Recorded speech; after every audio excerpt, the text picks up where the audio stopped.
दोस्तान मोहतरम, आज जिस अपील के साथ मैं हाजिर हुआ हूँ, ये हमारे पास एक वाक़या हुआ है 20 दिसंबर की रात को। हमारे जो लिंक रोड है मुल्तान से सरगोदा रोड को जो आपस में मिलाता है, जिस पे टिब्बी और मुजफ्फरपुर का शहर आता है,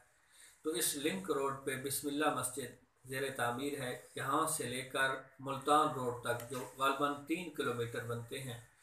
20 दिसंबर की रात को किसी बदबख्त शकील कल्ब इंसान ने, मखबूतुल हवास इंसान ने कुरान पाक के औराक को शहीद करके इस 3 या 4 किलोमीटर जो फासला बनता है, इस पे फैलाया है। तो मैं गुजारिश करता हूँ अपने वज़ीर आज़म से, वज़ीर आला पंजाब से, या अपने DPO मियां वाली से, या हमारी आज दिफाए कुरान कॉन्फ्रेंस हुई थी बिस्मिल्लाह मस्जिद के अंदर खान ज़फ़र खान एडवोकेट साहब के डेरा पे, और इसी हवाले से उलमाए कराम मुजफ्फरपुर और टिब्बी के भी तशरीफ़ लाए थे। और हमारी इस महफिल के अंदर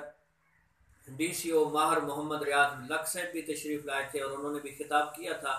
तो वहाँ भी हमने यही गुजारिश की थी कि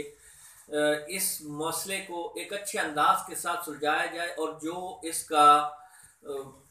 मुल्ज़िम है या मुजरिम है उसको कैफर किरदार तक पहुँचाया जाए और उसकी तलाश की जाए, ताकि आइंदा ऐसे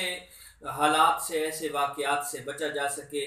तो मैं बारहा मरतबा यही गुजारिश कर चुका हूँ, अब भी यही गुजारिश करूँगा कि वज़ीर आज़म, वज़ीर आला पंजाब, DPO मियां वाली, DCO मियां वाली और हमारे गाँव बचरा थाने के SHO साहब या बाकी जो भी हमारी इन्वेस्टिगेशन की टीमें हैं, उनसे भी गुजारिश करूँगा कि इस मामले पे खसूसी तवज्जो दें, और जिसने ये बदबख्ती की है उसको पकड़ें और उसको सज़ा दिलवाएं। मैं आपका शुक्रगुजार हूँ, बल्कि हमारे पूरे मुजफ्फरपुर और टिब्बी के तमाम गुज़ार रहेगी। अस्सलामु अलैकुम।